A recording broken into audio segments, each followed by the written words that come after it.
திருவாரூர் தியாகராஜர் கோயில் ஆழி தேரோட்டத்தில் லட்சக்கணக்கான பக்தர்கள் தேரை வடம் பிடித்து இழுத்தனர். உலக புகழ்பெற்ற திருவாரூர் தியாகராஜர் கோயிலின் தனி சிறப்புகளுள் ஒன்றாக கருதப்படும் ஆழி தேரோட்டம் கோலாகலமாக தொடங்கியது. அலங்கரிக்கப்பட்ட 96 அடி உயரத்திலான ஆழித்தேர் 360 டன் எடையை கொண்டது. கண்ணப்ப நாயனார், அமர் நீதியார், காரைக்கால் அம்மையார் ஆகிய 63 நாயன்மார்களின் புராண சிற்பங்கள், பெரிய புராணம், சிவனின் திருவிளையாடல்களை விளக்கும் சிவபுராண காட்சிகள், 200க்கும் மேற்பட்ட புராண கதைகளை எடுத்துக் கூறும் மர சிற்பங்கள் திருத்தேரில் இடம்பெற்றுள்ளன. பல்வேறு சிறப்பம்சங்களை கொண்ட ஆழி தேரோட்டம் இன்று காலை 7:15 மணிக்கு தொடங்கியது. லட்சக்கணக்கான பக்தர்கள் ஆரூரா தியாகோசா என்ற பக்தி கோஷம் விண்ணித்திர தேரை வடம் பிடித்து இழுத்தனர். மாவட்ட ஆட்சியர் ஆனந்த் உள்ளிட்ட முக்கிய பிரமுகர்கள் தேரை வடம் பிடித்து தொடங்கி வைத்தனர்.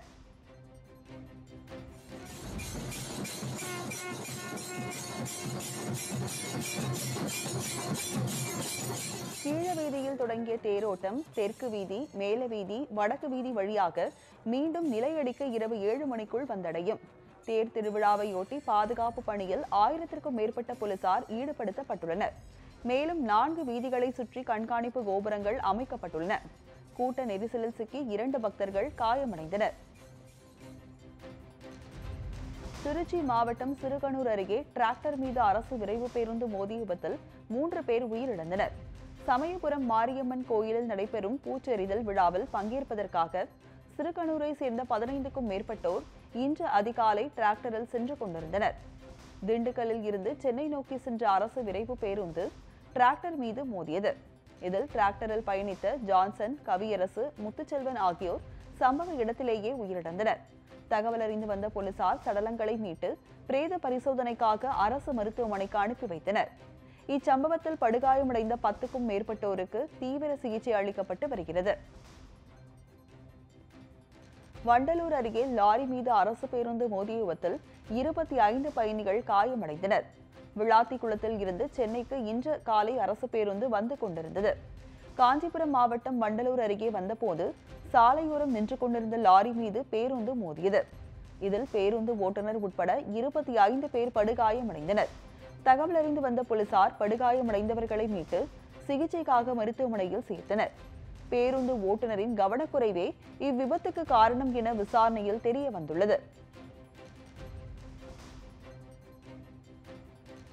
துபாயில் இருந்து மதுரைக்கு விமானத்தில் கடத்தி வரப்பட்ட 5 லட்சம் ரூபாய் மதிப்புள்ள தங்க பொடியை சுங்கத்துறையினர் பறிமுதல் செய்தனர். துபாயில் இருந்து மதுரை வரும் விமானத்தில் தங்கம் கடத்தப்படுவதாக புகார் எழுந்தது. இந்நிலையில் துபாயில் இருந்து விமானத்தில் வந்த சிவகங்கை மாவட்டத்தை சேர்ந்த ஸ்டீபன் என்பவரை சுங்கத்துறை அதிகாரிகள் சோதனை செய்தனர். அப்போது அவர் பூந்தொட்டியில் தங்க பொடியை கடத்தி வந்தது தெரிய வந்தது. இதையடுத்து ஸ்டீபனிடம் அதிகாரிகள் விசாரணை நடத்தி வருகின்றனர். தென்காசி அருகே மேற்கு தொடர்ச்சி மலைப்பகுதியில் காட்டுத்தீ ஏற்பட்டுள்ளதால் அரிய வகை மூலிகை மரங்கள் எரிந்து சேதமடைந்துள்ளன. திருநெல்வேலி மாவட்டம் மேக்கரை, அடவி நயினார் அணைக்கட்டு பகுதிகளில் கடந்த சில நாட்களாக கடும் வறட்சி நிலவி வருகிறது. இந்நிலையில் பழைய குற்றாலத்தில் இருந்து குற்றாலம் செல்லும் பகுதிகளில் காட்டுத்தீ ஏற்பட்டுள்ளது. தீயை முழுமையாக அணைக்கும் பணியில் தீயணைப்புத் துறையினரும் வனத்துறையினரும் ஈடுபட்டுள்ளனர். கொடுமுடி அருகே கள்ளக்காதல் பிரச்சனையில் அரசியல் கட்சி பிரமுகர் கொலை செய்யப்பட்ட சம்பவத்தில் பெண் உட்பட 3 பேர் கைது செய்யப்பட்டனர். ஈரோடு மாவட்டம் கொடுமுடி அடுத்து வாழநாயக்கன் பாளையம் பகுதியை சேர்ந்த சிவகுமார் கொங்கு தேச மறுமலர்ச்சி மக்கள் கட்சியில் இளைஞர் அணி செயலாளராக பணியாற்றி வந்தார். சிவகுமாருக்கும் அதே பகுதியை சேர்ந்த செல்வி என்பவருக்கும் தவறான உறவு இருந்து வந்தது. இந்நிலையில் தம்மை திருமணம் செய்யும்படி செல்வியை சிவகுமார் வற்புறுத்தியுள்ளார். ஆனால் அதை ஏற்க மறுத்த செல்வி சிவகுமாரை கொலை செய்ய திட்டமிட்டுள்ளார். இந்நிலையில் சிவகுமாரை செல்வியின் ஆண் நண்பர்கள் சின்னசாமி, ராஜு ஆகியோர் வெட்டி கொலை செய்தனர். இச்சம்பவம் குறித்து வழக்கு பதிவு செய்த போலீசார் செல்வி, சின்னசாமி, ராஜு ஆகியோரை கைது செய்தனர். தமிழக கேரள எல்லைப் பகுதியில் குருசுமலை திருப்பயணம் கொடி பயணத்துடன் தொடங்கியது. கிறிஸ்தவர்களின் தவக்காலத்தை ஒட்டி இயேசுவின் சிலுவை பாடுகளை நினைவு கூறும் வகையில் மலைப்பகுதியில் 14 சிலைகள் நிறுவப்பட்டு இயேசுவின் சிலுவை பாடுகளை தியானித்து பக்தர்கள் மலையேறி வழிபடுவது வழக்கம். இதில் 7 சிலுவைகள் கேரள பகுதியிலும் 7 சிலுவைகள் தமிழக பகுதியிலும் உள்ள மலைப்பகுதிகளில் அமைந்துள்ளது.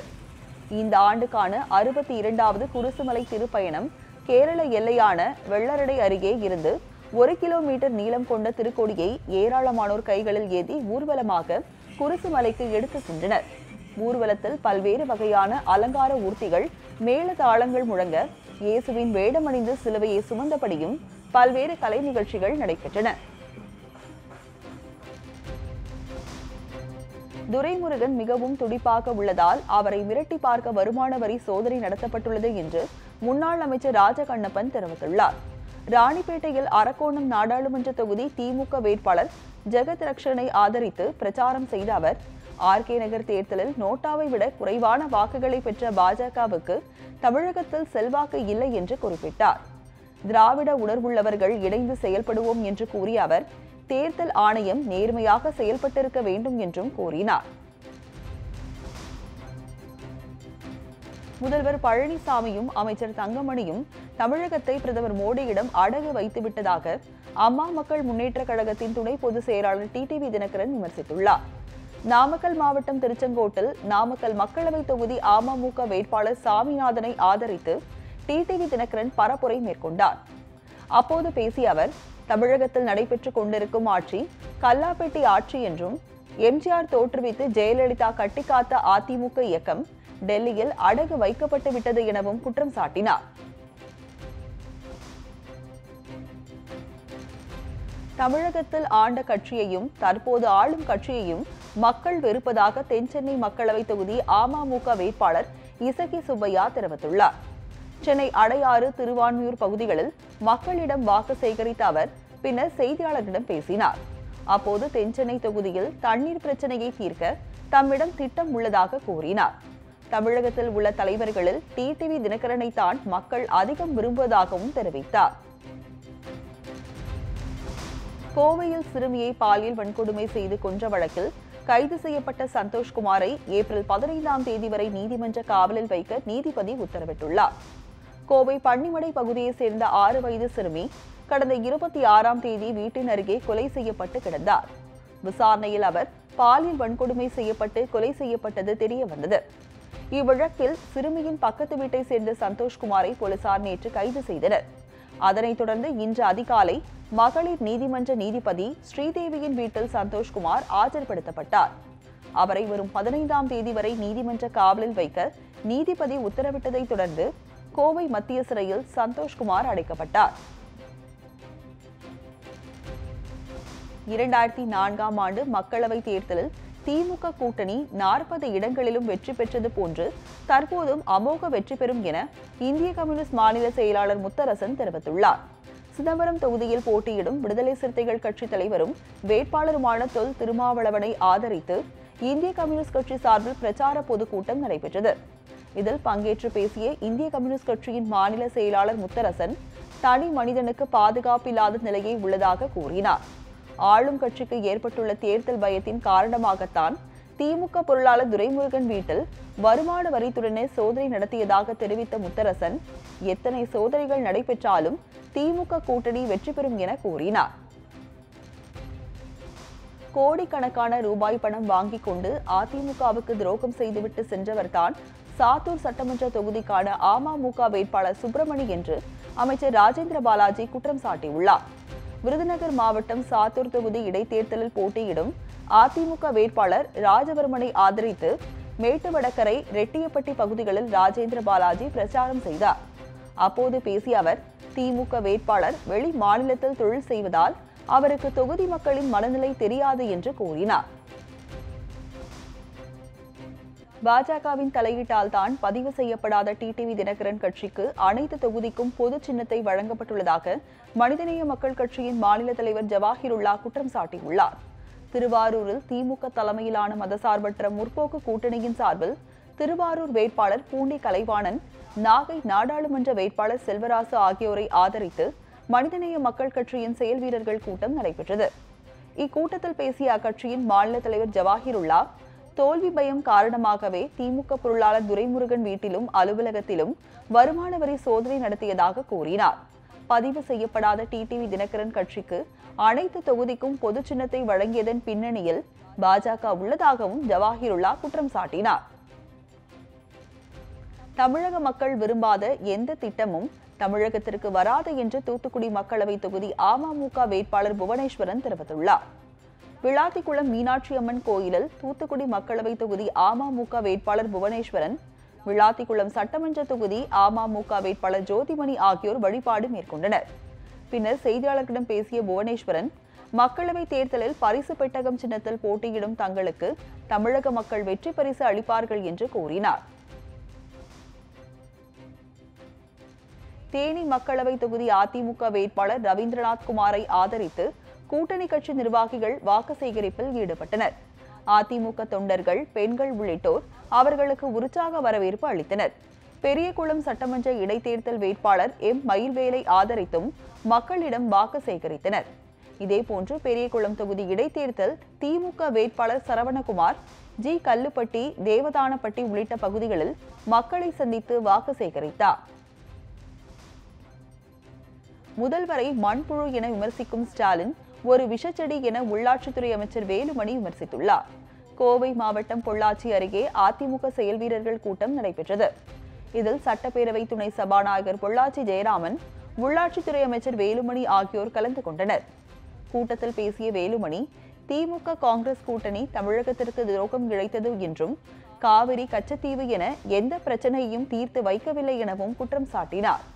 முதல்வரை மண்புழு என ஸ்டாலின் பேசியதை சுட்டிக்காட்டிய வேலுமணி, மண்புழு விவசாயத்திற்கு உரமாக பயன்படும் என்றும், திமுக விவசாய நிலங்களை அழிக்கும் பார்த்தீனிய விஷச்செடி எனவும் விமர்சித்தார். சென்னையில் சாலையோரம் நிறுத்தப்பட்ட இருசக்கர வாகனத்தை அடித்து நொறுக்கிய சம்பவம் தொடர்பாக சிறப்பு காவல் உதவி ஆய்வாளர் உட்பட 2 வரை பணி நீக்கம் செய்து காவல் ஆணையர் ஏ. கே. விஸ்வநாதன் உத்தரவிட்டுள்ளார். சென்னை போர் நினைவு சின்னம் அருகே இருசக்கர வாகனத்தை ஊர்காவல் படை வீரர் ஒருவர் கம்பால் அடித்து உடைக்கும் வீடியோ காட்சிகள் வெளியானது. இது தொடர்பான விசாரணையில் கஞ்சா வாங்க வந்த கல்லூரி மாணவரின் வாகனம் அது என்றும், பலமுறை எச்சரித்தும் வாகனத்தை எடுத்து செல்லாததால் அடித்து உடைத்ததாக கூறப்படுகிறது. இது தொடர்பாக போலீஸ் விசாரணைக்கு உத்தரவிட்ட நிலையில் வாகனத்தை அடித்து உதைத்த ஊர்காவல் படை வீரர் மோகன், சிறப்பு காவல் உதவி ஆய்வாளர் ஹரிபாபு ஆகியோரை தற்காலிகமாக பணியிடை நீக்கம் செய்து காவல் ஆணையர் உத்தரவிட்டுள்ளார். சாத்தூர் அருகே மாரியம்மன் கோயிலில் ஏராளமான பக்தர்கள் பூக்குழி இறங்கி நேர்த்திக்கடன் செலுத்தினர். விருதுநகர் மாவட்டம் சாத்தூரில் உள்ள மாரியம்மன் கோயிலில் பங்குனி பொங்கல் விழா கடந்த 24ஆம் தேதி கொடியேற்றத்துடன் தொடங்கியது. முக்கிய நிகழ்வாக நேற்று ஏராளமான பக்தர்கள் அம்மனுக்கு பொங்கலிட்டு வழிபட்டனர். இதையடுத்து 100க்கும் மேற்பட்ட பக்தர்கள் பூக்குழி இறங்கி அம்மனுக்கு நேர்த்திக்கடன் செலுத்தினர். மணச்சநல்லூர் அருகே புண்டரிகாக்சன் பெருமாள் கோயிலில் நடைபெற்ற பங்குனி தேரோட்ட விழாவில் ஆயிரக்கணக்கான பக்தர்கள் கலந்து கொண்டனர். திருச்சி மாவட்டம் திருவெள்ளரையில் உள்ள புண்டரிகாக்சன் பெருமாள் கோயிலில் பங்குனி திருவிழா நடைபெற்று வருகிறது. இதன் ஒரு பகுதியாக தேரோட்டம் நடந்தது. இதில் ஏராளமான பக்தர்கள் கலந்து கொண்டு தேரை வடம் பிடித்து இழுத்து தரிசனம் செய்தனர். குன்னூர் அருகே நேரிட்ட காட்டுத்தீயை அணைக்க முடியாமல் தீயணைப்புத் துறையினர் சிரமப்பட்டு வருகின்றனர். சரவணமலை பகுதியில் செடி, கொடிகள், மரங்கள் போன்றவை காய்ந்து காணப்படுவதால் அப்பகுதியில் திடீரென்று காட்டுத்தீ ஏற்பட்டு வேகமாக பரவியுள்ளது. இதனை அறிந்த தீயணைப்புத் துறையினர் நேற்று மாலை முதல் தீயை அணைக்கும் பணியை மேற்கொண்டு வருகின்றனர். இதனையடுத்து அப்பகுதியில் பொதுமக்கள் செல்ல வனத்துறையினர் தடை விதித்துள்ளனர். இத்துடன் நம்மேரியா செய்திகள் நிறைவு பெறுகிறது. அண்மை செய்திகளுக்கு இணைந்திருங்கள் நியூஸ் 7 தமிழுடன்.